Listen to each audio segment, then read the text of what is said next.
You know where the help eats, Sarah. Don't make a scene.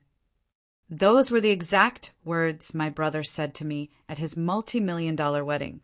10 years of being the family failure had led to this.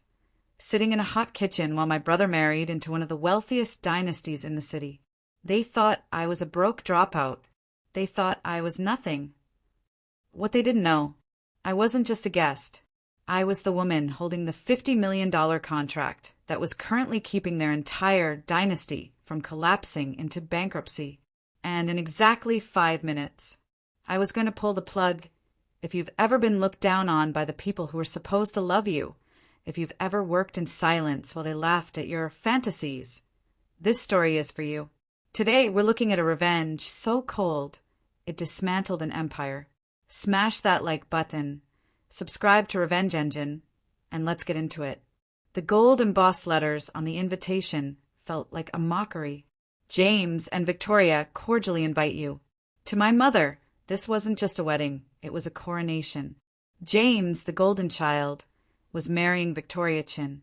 The Chens weren't just rich, they were ignore the law rich. And for months, my mother's voice on the phone had been a constant drone of how lucky we were that James was saving the family reputation. Because in their eyes, I had destroyed it. 10 years ago, I walked out of medical school. I remember the dinner, the way the light hit the silver platters as James laughed, that sharp, condescending bark he used when he wanted to make me feel small. Sarah's throwing her life away, he told my parents, swirling his wine. She'll come crawling back for a loan when she realizes the tech world doesn't hand out participation trophies to dropouts. I didn't crawl back. I went to a garage. I worked 18-hour days until my eyes bled and my hands shook from too much caffeine and too little sleep. I built Atlas Industries, the secret empire. By the time this invitation arrived, Atlas was worth over $2 billion. But I played a dangerous game. I kept my ownership hidden behind layers of holding companies, SP Holdings specifically. To my family, I was just Sarah, the mid-level executive at a no-name tech firm who always wore hoodies and drove a sensible car. While James was busy social climbing at Chin Enterprises, his wife's family business, I was busy buying his suppliers.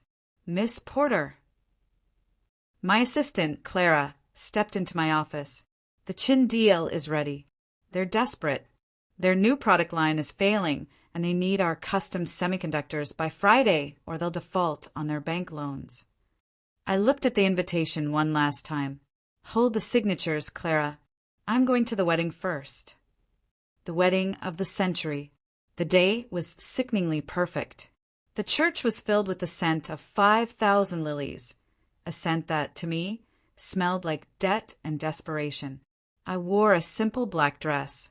It was a $4,000 designer piece, but without a loud logo. My mother didn't even glance at it. She kissed the air near my ear, her eyes already scanning the room for someone important. You actually came, she sighed, and you look presentable. Try not to talk about your little startup to Mr. Chun, dear. He's a titan. He doesn't have time for hobbies.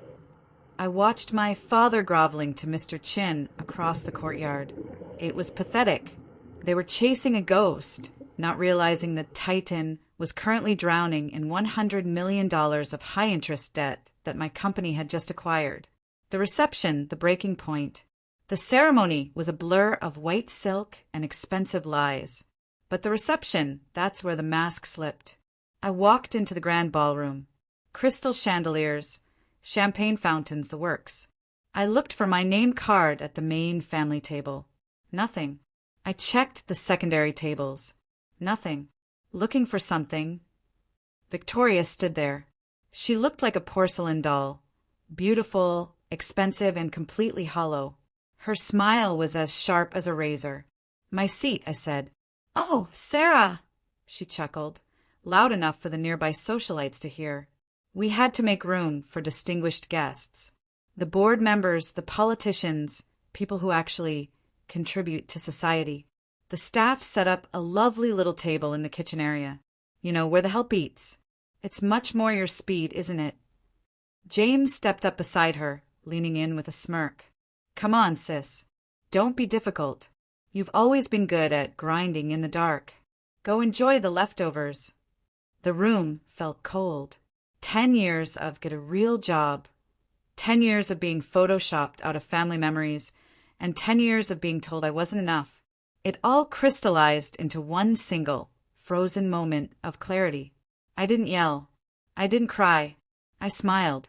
You're right, James, I said softly. I've always been good at working in the dark. I pulled out my phone.